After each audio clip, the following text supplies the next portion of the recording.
Vamos falar então dos movimentos migratórios internos do Brasil. O que é migração? Deslocamento. Lembra que nós aprendemos? Deslocamento do seu lugar de origem para um outro lugar. E esses deslocamentos podem ser forçados, podem ser espontâneos, né? E no caso aqui, nós vamos falar do deslocamento dentro do próprio Brasil. Não é um movimento emigratório, é um movimento migratório, migrar internamente, tá? Se a gente for fazer uma análise aqui, olha só, se considerarmos os principais fluxos migratórios a partir do século XX, nós vamos ter umas correntes bem específicas. Século XX, não vou falar agora, né, da migração lá do período colonial, veja. Os fluxos migratórios durante o século XX. Primeira grande leva de pessoas de uma região para outra foi quando descobriu-se, né, lá na região amazônica, que havia uma planta lá da qual se saía uma borracha, o látex. Foi importantíssimo para a economia do Brasil naquela época, porque a exploração do látex, né, da seringueira, fez com que o Brasil ganhasse muito, exportando para outros países que usavam esse látex para a produção da borracha. E, infelizmente, né, aconteceu também de que eles levaram mudas desse látex e dessa seringueira, plantou lá na região das Filipinas e outras ilhas lá no leste da Ásia, e isso tirou de nós, né, que até então a gente tinha o mercado internacional, éramos o maior produtor de látex. E quando eles roubaram, né, as mudas nativas do nosso país e plantaram lá naqueles países que tinham clima parecido, a produção lá acabou tomando parte do nosso mercado. Então, essa atividade aqui levou muita gente da região do Nordeste, tá, para a região da Amazônia, para a produção, né, do látex nos seringais. Veja, a migração do Nordeste para a Amazônia. Outra atividade que levou também um grupo migratório muito grande foi o café. O café, primeiro estado que começou a cultivá-lo foi nas serras do Rio de Janeiro, depois foi para São Paulo, Minas, tá? Então, os nordestinos também saíram do Nordeste, dos estados do Nordeste, vieram para Minas, São Paulo, Paraná, para cultivar o café.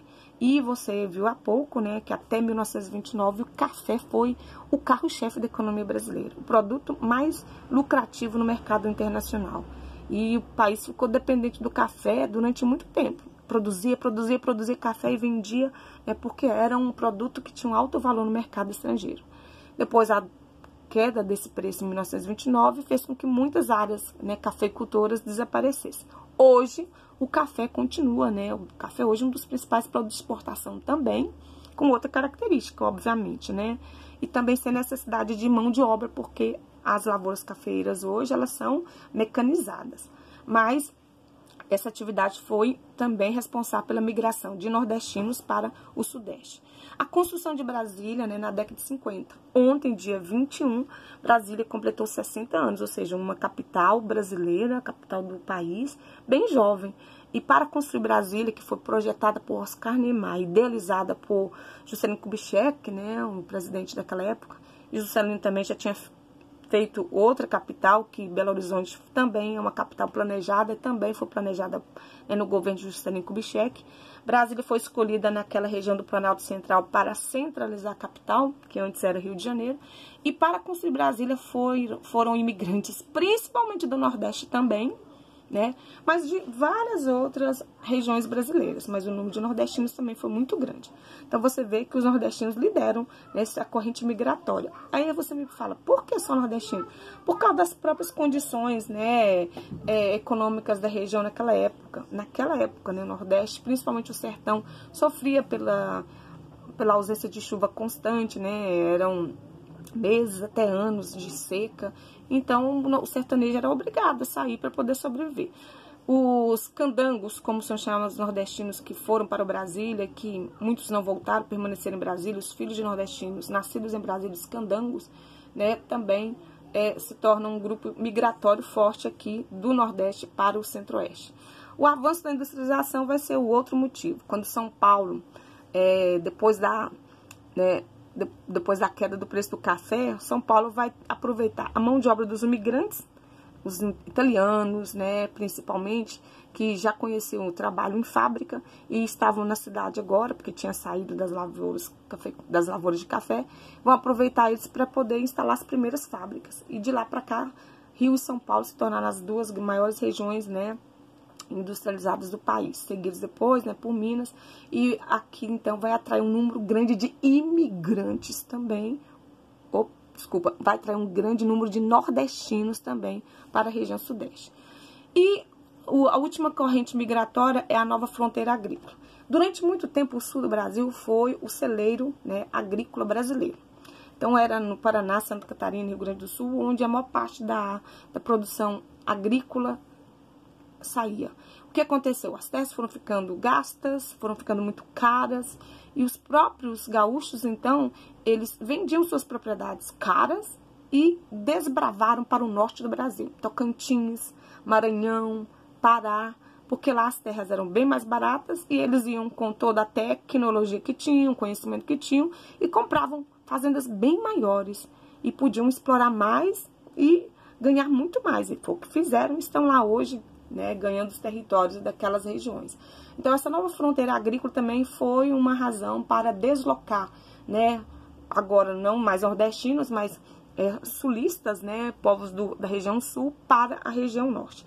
Então, concluindo, as migrações internas do Brasil, a maioria delas foi de nordestinos, desde a exploração do látex, do café, a construção de Brasília e a indústria no sudeste. E, recentemente, o grupo, né, de sulistas que vão para a região norte e para a região centro-oeste. Vamos dar uma olhadinha aqui no mapa que está na página 60 para você ver, ó, os principais fluxos migratórios internos. Tá vendo aqui? A espessura da seta indica um volume maior de pessoas, ó, nordestinos migrando aqui, ó, de Sergipe para a região do Piauí. Você tá vendo aqui, ó, o fluxo que veio e agora o fluxo que vai. Você me pergunta, então, por que eles estão voltando? Porque agora, recentemente, o Nordeste tem sido a região que tem recebido muito investimento, principalmente capital estrangeiro, da China e de outros países. As universidades nordestinas, as escolas técnicas, né? O Nordeste, ele perdeu aquilo que a gente conhecia até pouco tempo, né? A ideia de que era a região mais pobre, menos desenvolvida, isso não é mais verdade no Nordeste. O Nordeste hoje é uma região que atrai investidores, que tem indústria, que cresce o turismo, que melhora o nível educacional. Então, você está vendo muitos nordestinos que na década de 80 tinham vindo para cá, ou filho deles, né, estão voltando. Olha que interessante, tá? Então, você vê que há uma leva muito grande, né, um deslocamento muito grande aqui. E você está vendo que aqui também, entre o Amazonas e Pará, eu tenho um movimento migratório intenso, porque o Pará também é hoje um dos estados que mais recebe investimento por causa da mineração. Tem muita reserva de minério de ferro e ouro, tá? Então, o estado vizinho vai ser o que vai oferecer mão de obra, como também é um movimento de ida e volta, né? Eu digo que aqui é uma migração pendular, vai e volta. O Mato Grosso do Sul, é o mesmo processo. A agricultura intensa nesses dois estados, né, faz com que esse movimento seja constante. Então, você vê que recentemente essa movimentação migratória interna tornou-se menos intensa se eu for pensar na década de 70 e 80. Mas o deslocamento hoje, né, é mais no sentido rural do que urbano. Que as primeiras levas eram todas para a cidade. Agora você vai ver que as áreas agrícolas, né, têm feito com que muitos saiam da área rural, da área urbana e vá para a área rural. Porque a oferta boa de emprego no campo, principalmente para quem tem conhecimento, né, da operação de máquinas, né, colheitadeiras, equipamentos agrícolas cada vez mais modernos. E as pessoas têm saído da cidade para trabalhar no campo porque paga bem também. O que acontece? As identidades regionais e as comunidades alternativas, tá? Em meio a toda essa homogeneização, ou seja, tá ficando muito parecido a área rural e a área urbana, né? Os grandes centros, com influência também nas regiões menores, essa tendência, então, faz com que o deslocamento vai transferindo uma só pessoa, transfere cultura, conhecimento, modo de vida, costumes, né? Hábitos, tá? O que nós percebemos? Que numa escala mundial, há o que eu chamo de globalização do conhecimento, de cultura, de hábito, né? Basta você pegar aqui, hoje, qualquer jovem adolescente que vive na cidade, se perguntar para ele, o que você gosta de comer? Todo mundo quer comer um sanduíche de qualquer rede de fast food por aí. E isso não era um hábito da cultura nossa, né? A nossa culinária baseia-se no tradicional arroz, feijão, carne, verdura. Mas essa globalização vai fazendo com que entre hábitos, né, que não são próprios da nossa região. Dentro do Brasil também, essas identidades regionais, elas vão, de certa forma, né, se espalhando pelo país. Onde que eu percebo? Dá uma olhadinha, você vai responder para mim, aqui o meu tá com resposta, mas você vai olhar pelas imagens e perceber, ó. Quando eu vejo essa manifestação cultural típica lá do Pernambuco, né, o chamado maracatu, é próprio do Pernambuco, mas você tem turistas do Brasil inteiro que vão para Pernambuco para conhecer, para participar desses eventos culturais que atraem, que é uma forma de crescimento econômico, porque o turista vai, ele gasta dinheiro, ele se hospeda, ele come, tá? Tradição regional. Mas acabou que a internet divulga isso e a curiosidade leva as pessoas a quererem conhecer, né, comprar, gasta com a fantasia, né, consome a comida típica do lugar. Então isso é também a globalização, que é um advento, né, que surgiu depois da rede mundial de computadores. A internet vai divulgando as realidades, né, que até então a gente desconhecia. Era muito difícil ter conhecimento do modo de vida do amazonense, né, de quem vive nas regiões mais distantes do Acre, tá, do interior do Sergipe, Pernambuco. Outra forma aqui, ó, as tradições gaúchas também, típica, né, faz parte da vida, do dia a dia do gaúcho, tomar chimarrão, né, um modo ainda bem artesanal que eles produzem, e que também atrai o turista, que vende, né, os produtos que você encontra hoje em qualquer supermercado. Você compra essa cuia, como ela é chamada, você compra a erva, você pode preparar na sua casa, né, não precisa ir lá no sul, mas o comércio permite que a gente tenha esse produto. Deixa eu conectar aqui minha energia. Outra realidade também bem regional, né? Você tá vendo aqui, ó, a comitiva, né, juntando gado lá no Pantanal, na região do Mato Grosso, porque na época da enchente, todo o gado que fica ali, que tá passando, né, pastando naturalmente, engordando, quando vem o período da cheia, do verão, em dezembro, esse gado tem que ser retirado porque vai haver um alagamento. Então, a tradição é que reúna-se esse gado em comitivas para deslocamento. É uma tradição regional, típica, então, né, daquela região. E que a gente conhece, que a gente sabe por causa da internet também, que conta, que mostra, que tem reportagens. Outra comunidade distante, né, chamadas comunidades ribeirinhas. Nesse caso aqui é o litoral do norte do estado do Paraná. Pescadores que vivem, que moram, né, nessas casas que a gente chama de palafitas, porque são construídas suspensas, porque quando o rio enche, né, a casa não vai ser invadida pelas águas. Então é um modo de vida típico, né, de pescadores, mas que a gente conhece, a gente visita, a gente sabe, né, porque a globalização traz o conhecimento, né, desses modo de vida de comunidades longínquas ou de minorias, né? Como também a gente conhece os chamados quilombolas, que são áreas de assentamento de antigos ex-escravos, né? Que fugiam na época, né, da escravidão ainda para fugiam dos engenhos para não ser capturados, conduziam para lugares bem distantes, geralmente, né, cercados por morros para facilitar, para dificultar eles serem encontrados, se tornaram o que nós chamamos hoje de quilombola, que tem aqui, né, pertinho de nós, a região que a gente chama de Bagres, é um quilombola. Se você vê ali uma comunidade constituída por afrodescendentes, tá? Afrodescendentes, ou seja, ali todos os seus antepassados eram pretos, né? Calcula-se que 4,5 bilhões de pessoas, incluem-se alguma dessas diversas comunidades tradicionais do Brasil. Desses grupos que eu mostrei aí, ó, que vivem, né, em regiões específicas.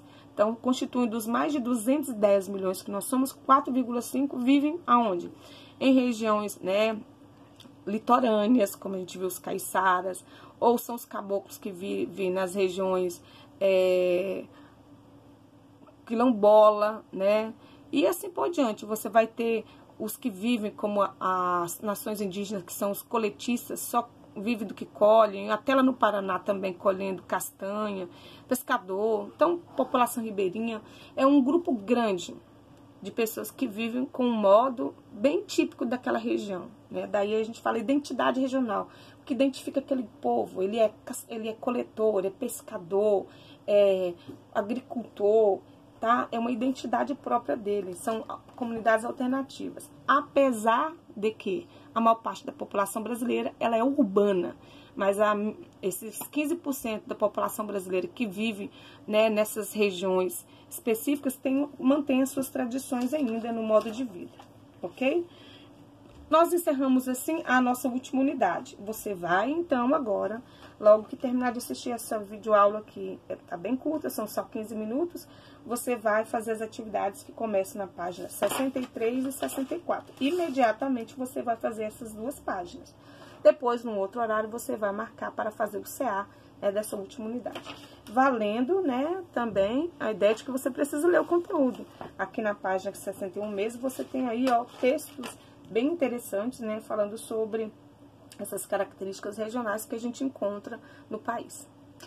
Espero que você aproveite bem, né, e que tenha um ótimo rendimento. Até o volume 2 agora.